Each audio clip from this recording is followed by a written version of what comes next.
प्रादेशिक परिवहन कार्यालय अमरावतीची इमारत अक्षरशः शिकस्त झाली आहे।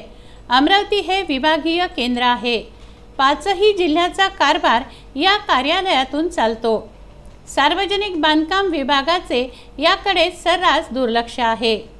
दुचाकी लायसन्स, कार लायसन्स, गाड्या पासिंग करणे या संदर्भात 5 जिल्ह्यांचं नियोजन अमरावती प्रादेशिक परिवहन कार्यालयातून चालतं। त्यामुळे हजारो नागरिकांची वर्दळ या कार्यालयात असते।